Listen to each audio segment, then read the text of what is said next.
Imagine this. You've built what you think is the perfect website. Traffic is flowing, people are browsing, but they're not converting into customers. You've got visitors, but you're wondering why is no one buying, signing up, or booking?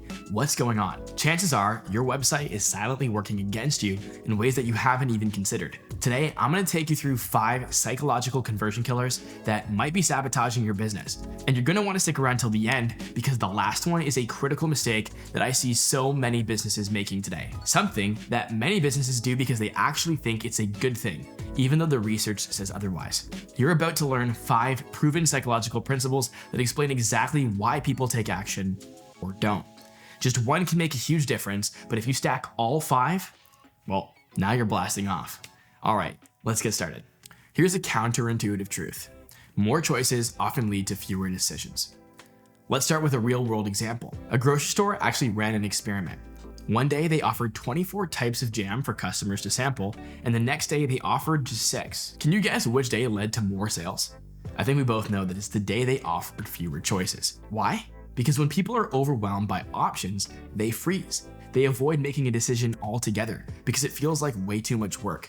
And in most cases, they just make no decision at all, or they go somewhere else where the transaction is more easy. This is caused by choice overload. It's why the big menu at the restaurant overwhelms you, and somehow, even though there's over 800 options, you still always pick the same exact thing. It's also why Apple is so particular about having only a handful of products and each product only having a few variations. For your website, this means that bombarding users with too many service packages, features, and pricing options could be killing your conversions. Instead of 10 different service plans, narrow it down to just 3 simple, easy to compare choices, or better yet, just focus on one. In some cases, you can just present one really well thought out offer that perfectly aligns with your target customer. And then after the sale, you can give them the other better options on the back end. Don't make it hard for them to decide. Less is more, and clarity leads to action. Now, I want to ask you personally, have you ever clicked onto a website and been hit with so much jargon like synergistic solutions or leveraging strategic partnerships that you just get lost in the sauce? Well, that's something called cognitive dissonance in action. Your brain is forced to slow down and decode these fancy words, which instantly creates friction. And you start to feel dumb. Nobody likes sticking around if they feel dumb. Research shows that when people encounter overly complicated language, their trust in the brand actually diminishes. In other words, the more you sound like a business trying to impress, the less impressive you actually seem. You're also breaking the connection between you and the reader with cognitive load. The very connection that's responsible for that person to take a leap of faith with your business. The fix? It's simple. Use plain, straightforward language that anyone can understand. If your grandma wouldn't get it, maybe it's too complicated. The goal isn't to sound smart, it's to actually make the customer feel smart. When you remove the mental hurdles, they're far more likely to convert. Now, let's talk about a cognitive bias where our overall impression of something influences our confidence in the business. This works in your favor if you do it right, but here's where it gets tricky. Inconsistent visuals, mismatched imagery, or low quality design can ruin what's called the halo effect. Take Apple, for example. Yes, again, I know, I'm a fanboy. But anyway, every piece of their branding, from the packaging to the product photos, screams high quality. So when you visit their site, you don't even question their price. You've already decided it's worth it.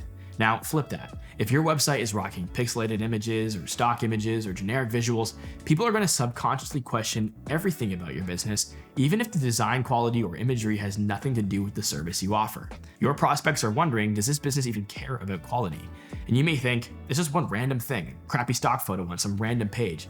But the hard truth is, one poorly executed expression of your brand has dragged the value of the whole operation down with it. The solution? Just keep your visuals clean, professional, and consistent. Make sure every image aligns with your brand and reinforces the perception you want customers to have. Consistency breeds trust, and trust drives conversions. The other underrated advice? Just do less. The more pages, the more content, the more things that you put out in the world for just the sake of checking off boxes, the more you risk executing something poorly and hurting your brand.